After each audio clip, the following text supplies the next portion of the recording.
you're going to say, I'm going to place the vehicle into gear by fully engaging the clutch first.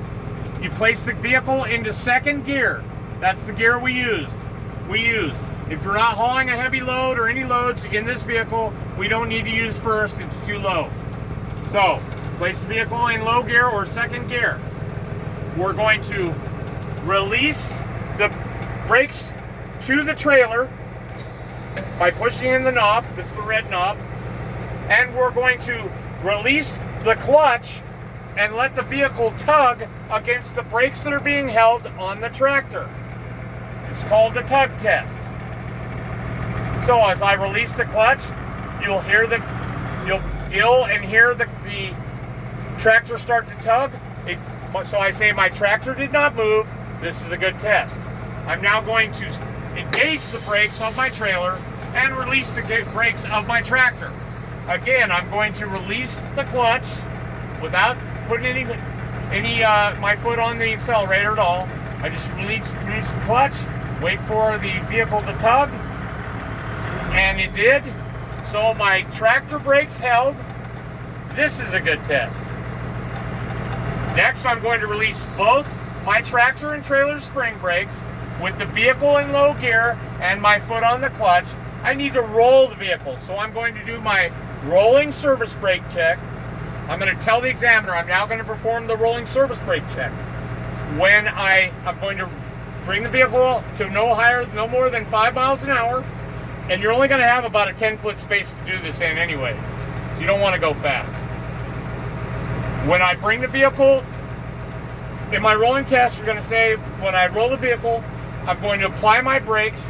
The service brake should stop the vehicle, and you're going to hold the steering wheel loosely, and it should not shift from side to side. So here we go. A little bit of gas, run it up, and stop the vehicle. So you'd say, when I applied my brakes, the service brakes stopped the vehicle, and it did not shift from side to side. Also, my speedometer worked. This is a good test. Now, I'm going to release both the spring brakes and put the vehicle in neutral. I'm going to wait till the system is fully charged. You'll hear the cutout right there. Once it cuts out, I place the vehicle back into gear and shut the key off completely. Then you need to remember to turn it on one click to the right again. You should hear a buzzer and see lights. If you don't, you did something wrong. Now, the next test we're going to perform is going to be the 1-minute applied air leakage test. So that's what I'm telling the examiner. I'm now going to perform my 1-minute applied air leakage test. And when I'm doing that, I'm explaining the steps I'm using to do the test. So I'm going to say, I'm going to release both my tractor and trailer spring brakes. I'm going to wait for the needles to settle so I can get a clear reading off the primary. You don't need to give the reading there, you'll give it here. You'll say, now I'm going to press the brake and hold it and wait for the needle to settle on the primary.